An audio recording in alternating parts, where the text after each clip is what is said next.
Thank you very much. Did you hear what the cow said to the farmer on a cold winter morning?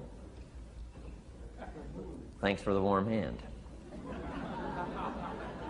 Anyway, it's going to get better, so don't panic on me. I start small. Nice to see all of you. How many of you have never seen me before? This is your first time? Oh, wow, most of you, okay. I keep thinking for sure I'm more famous than that, but, you know, that is the truth. I'm delighted to be here. Been looking forward to it for a long time. And it's nice to be back. You know, I was here not too long ago. It's nice to be invited back. It says something when you're invited back. It doesn't say everything, but it says something. Maybe it says, let's give him one more chance, right? See if he can get it right this time.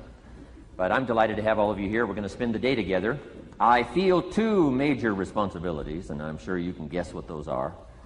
Number one is to make sure you get your money's worth, right? When you shell out your cash, especially these days, you want to make sure you get full value for the money you spent. And I know the tab for the seminar was not that much. Pretty modest fee to get in. Most of you, your tips for the week, right? So it wasn't that much. But I want you to be able to say when you walk out of here today, it was worth my money. But my biggest responsibility is to make sure you get your time's worth. And the reason I say that is because time is more valuable than money. In fact, you might start your notes with that. Time is more valuable than money. You can get more money, but unfortunately you can't get more time. If somebody asks you to spend your money, that's pretty easy, right? We live in America. We're wealthy. So the money's not the problem. But what if somebody asks you to spend a day, right? You got to think that over carefully. And I know you did. I wouldn't waste one of my days, not for anybody, not for anything. Once I understood how valuable they were, I don't waste any. But to make an investment like today of your money and your time, I appreciate that. Today's going to be costly for me. It's going to cost me one of my days to be here, right? And some money, of course. But, you know, I don't need the money. I take the money, but I don't need the money. But guess what I do need? The time. So I'm here not to just joke with you. I'm here not to just tell some funny stories and give a performance and walk away. I'm here to give you some value, and I want to make it worth your time. I'm going to invest a day. You're going to invest a day. Let's get the most out of it and see what we can walk away with today. Anyway, for you that have not seen me before, just very briefly, let me just tell you my story. I grew up in Idaho, farm country, southwest corner of Idaho. In fact, my father still lives on the old homestead where I grew up.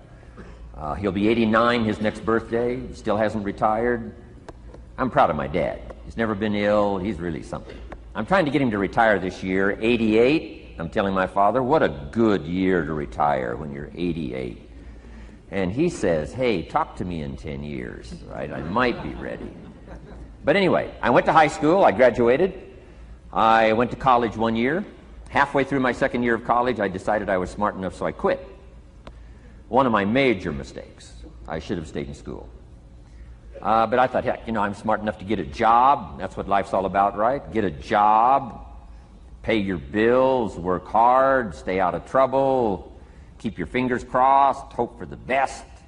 And I figured I was at least prepared to do that. So I quit college and went to work. A little while later, got married, got my little family going, and I'm out there doing what I thought was the best I could. But about age 25, I'm starting to struggle. I've purchased a little more than I can conveniently pay for on time, and the creditors are starting to call saying, hey, you told us the check was in the mail. What's the deal?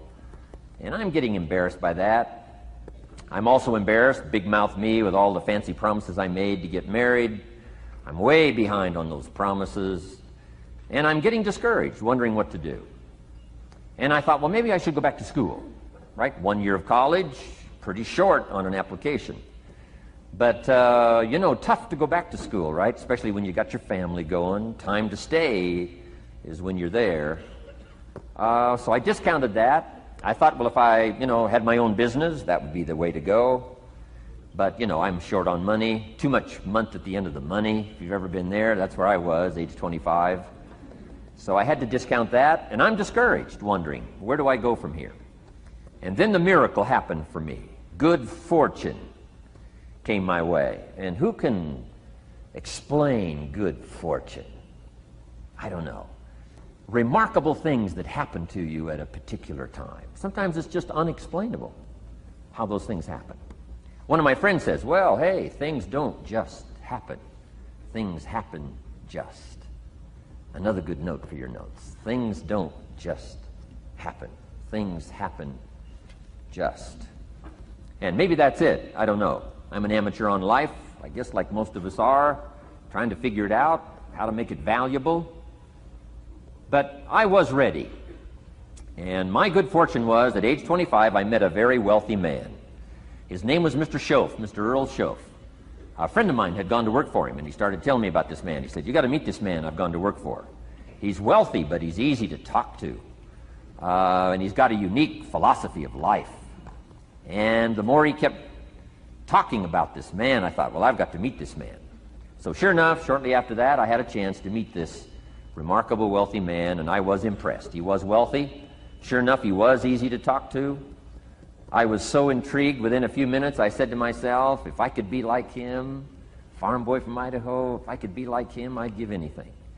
And then I thought, if I could just get around somebody like him, and if he would teach me what to do, I would be willing to learn.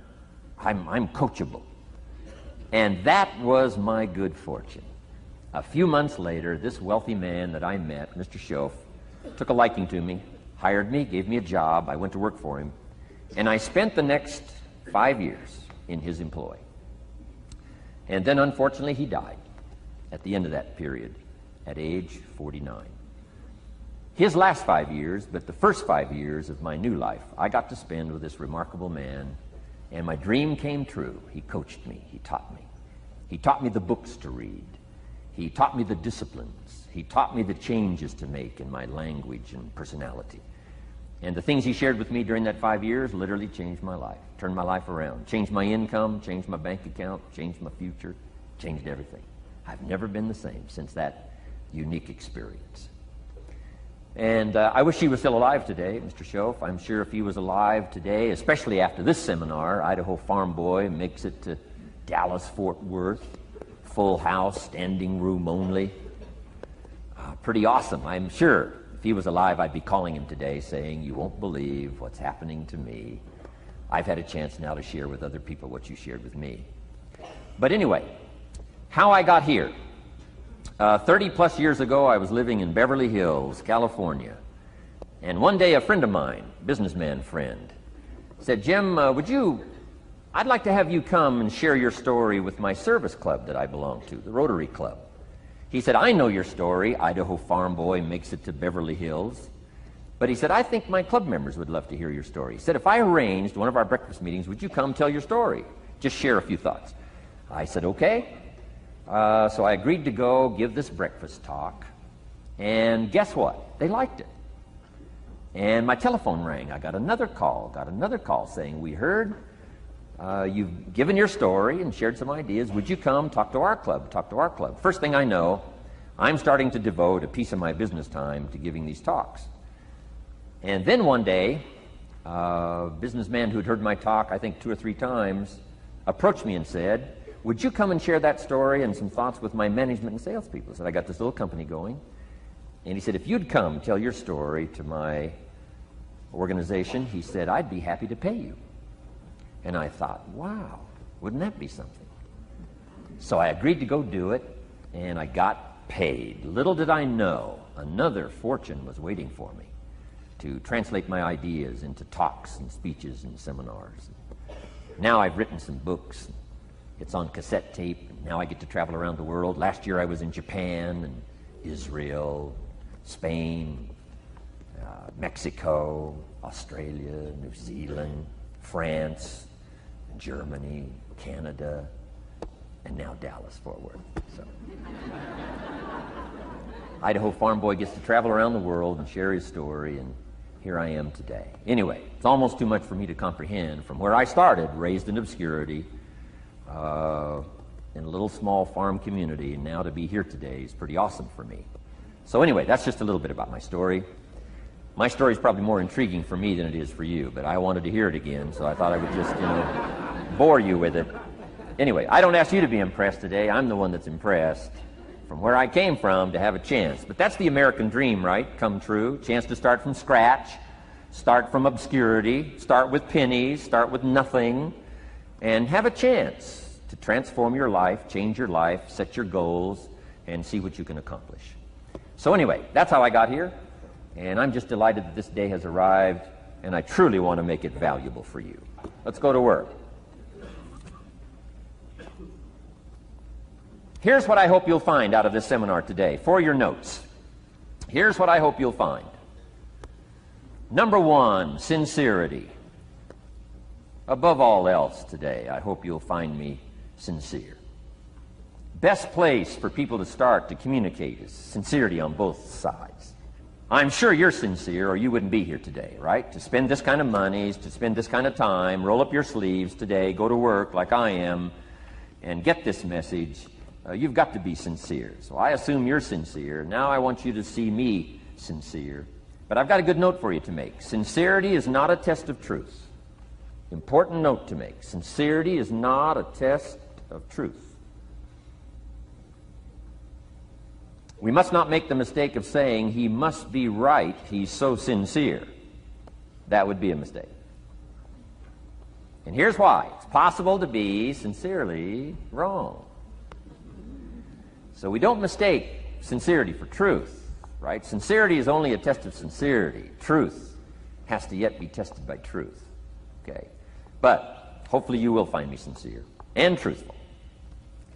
Next, a combination of things I hope you'll find here today. Ideas plus inspiration. Ideas plus inspiration. Ideas, business ideas and social ideas and personal ideas. We all need ideas, right? How to have a good day ideas, how to have a good year ideas, how to have your best year ever ideas, good health ideas, personal relationship ideas, how to deal with your family ideas, sales management ideas, financial freedom for the future ideas. We all need good ideas. So today, I hope you gather up by notes and by what you can remember a lot of ideas. I want to share as many with you as I possibly can in the time constraints we have. Today's going to go very rapidly. I used to think a day like this was a long day. Found out it's a pretty short day. But I'm going to go as fast as I can, share with you as many ideas as I possibly can. And here's why. Ideas can be life-changing. Ideas can be life-changing. And sometimes all you need is just one more in a series of good ideas. It's like dialing the numbers into the lock, right? You got 5 or 6 numbers dialed into the lock. The lock still won't come open, but you don't need 5 or 6 more numbers. Maybe you just need one more. And maybe a seminar like this could do it. A sermon could do it. The lyrics from a song could do it. The dialogue from a movie could do it. Conversation with a friend might do it. That one last piece you need, number. Dial it into the lock, that's it. The lock comes open, there's the door for you to walk through. And maybe this seminar today could furnish that for you. One more idea. I know you've come with a lot already. Sometimes we get the impression, I used to have that I only had this much going for me and I needed this much. Usually not true. And I'm sure not true of this audience, where I find you today, as well dressed as you look today. You know, as fine as you are sitting here today, it isn't that, you've got this much going for you and you need this much. I would assume you've got this much going for you and maybe all you need is just a few more thoughts, ideas, to furnish you some ways and means to turn your life into the dream you want it to be. So, ideas. The seminar's going to be loaded with ideas. I want you to take good notes. But here's what else I hope you'll find here today, and that is inspiration. And who knows the mystery of inspiration? Why some people are inspired and some are not? You were inspired to get here. Some were not. Who knows the mystery of that? I don't know. How come you made it? The rest of them didn't make it. We don't know what that mystery is. Some people turned it down. Some people said it costs too much. Some people said it's going to take too much time. Some people are too busy. Right? A lot of different excuses why some are inspired to take advantage of something that comes to town. Others pass it up. We don't know the mystery to that. Here's what I call it. Mysteries of the mind. And I just leave it at that. Some things I don't try to figure out. I take the simple approach now. right? Some people do and some people don't. I mean, that's about as profound as my philosophy is. Some buy and some don't buy. Some go for it and some don't. Some change and some don't. And if you've been around for a while, you can usually work out the numbers, right? Out of 10, 3 do, 7 don't. Whatever business you're involved in, pretty soon you got this ratio going. The ones that do, the ones that don't. You say, well, why don't the ones that don't, how come they don't? We don't know. I just leave it as a mystery. I used to try to understand all that. I just take the simple approach now. The guy says, this happens to me, this goes wrong for me, and all this stuff goes wrong for me. How come all this stuff happens to me? I say, I don't know, beats me. The best I've been able to figure out is those kind of things always happen to people like you. I mean, right? That's the best I got. I don't know. I'm an amateur on this stuff. What do I know? So, just take the simple approach, right? That's how it is. Who knows? Interesting story says, the day the Christian church was started. Now, I'm an amateur on the Bible, but best account I can remember, the day the Christian church was started, a magnificent sermon was preached. Great presentation. And if you're a student at all of good communication, it was one of the classic presentations of all times. The sermon, the first day the Christian church was started. And it said this sermon, this presentation was given to a multitude, meaning a lot of people. But it was interesting, as the account gives us, the record, it says, when the sermon was finished, there was a variety of reaction to the same sermon. Isn't that fascinating? I find it fascinating. It said some that heard this presentation were perplexed. And I read the presentation, it sounded pretty straightforward to me. He said, why would somebody be perplexed with a good, sincere, straightforward presentation? Best answer I've got. They are the perplexed. I mean, what other explanation is there? It doesn't matter who's preaching. Right? It said some that heard this presentation mocked and laughed, made fun of the presentation. I thought, hey, this looks pretty sincere to me. If you give a sincere, honest presentation, why would somebody mock and laugh? Easy explanation. They are the mockers and the laughers. What else would you expect them to do? Right? I used to try to straighten all that out, say, well, they shouldn't do that. I don't do that anymore. I've got peace of mind now. I can sleep like a baby, not try to straighten all this stuff out. I used to be so naive. I used to say, well, liars shouldn't lie. See, how naive can you be? Of course they're supposed to lie. That's why we call them liars. They lie. They lie. So I don't straighten this stuff out anymore. Anyway, it said some that heard this magnificent presentation didn't know what was going on. And they're usually easy to spot. They're usually saying, what's going on, right? I mean, they don't know what's going on. But interesting, right? A variety of reaction to the same sincere, honest presentation. Now, it also says, in wrapping it up, some that heard the presentation believed. And I think that's who the speaker was looking for, the believers. Interesting. Now, it said the number of believers was about 3,000. So, pretty good first day. 3,000. I've had some first days, but I never had 3,000. But anyway, 3,000 were believers. And that's, the speaker was looking for the believers out of this multitude. And that's about as close as we can come to understanding the mystery. Some believe, and some mock, and some laugh, and some are perplexed, and some don't know what's going on. And you just have to leave it that way. Why? Because that's the way it's going to be. The way to be brilliant is to find out how it's going to be and then say, here's how it should be. I mean, that's how you become brilliant. So, anyway, who knows the mystery? I call it mysteries of the mind. We don't understand. But I don't try to change it anymore. On this particular story, as far as we know, they didn't have classes after the presentation to try to de-perplex the perplexed. I mean, as far as we know, they left them perplexed. They left the mockers mocking. They let the laughers laugh. I mean, they didn't come back and try to straighten all this out. You say, well, how can you build a church? Well, make another presentation, and you'll get some believers and some mockers and some laughers and some who don't know what's going on. So that's about the best we can do. So, but I'm glad I've got the believers here today. You believed enough to shell out your cash and part with your time and some of your effort and energy, and I appreciate that. So, hopefully you'll find some inspiration here today. All right? To get the most out of today, a couple of more notes. Number one, be thankful. That's a good way to capture the most of a day like this. Be thankful for what you already have. That shouldn't be any problem in America, being thankful. Everything we need is available in America. Everybody wants to come here, right? The last time I was here, that little presentation I gave, everybody wants to come here, America. People haven't plotted and schemed the last 40 years saying if I could just get to Poland, everything would be okay. No, everybody wants to come to America. Why? Everything's available here. All the books you need, all the sermons you need, all the churches you need, all the schools you need, all the instruction you need, all the inspiration you need, all the capital you need, all the markets you need, all the challenge you need, all the information you need, all the seminars you need. Everything's available here. This is America. So number one, let's be thankful for what we already have. Thanksgiving does this. Opens up the doors, opens up the windows, opens up the channels. Thanksgiving for what you already have. I did a seminar one weekend up at the ranch, up at Clear Lake. Got a lodge up there. Nice setting, high valley, high serenity ranch. For the weekend, Friday evening, Saturday, Sunday. People drove in from around California. I got there late Friday afternoon. Everybody had pretty well already gotten there. I couldn't believe the parking lot. Continentals and Eldorados and Mercedes and Cadillacs and unbelievable. Ferrari, one Rolls Royce, unbelievable. I walked in, good-looking crowd about like this, sitting there ready for the weekend seminar. My opening remarks were, ladies and gentlemen, I think the rest of the world would find it strange that we have all come here this weekend to try to figure out how to do better. Right? I think the rest of the world would say, I don't understand.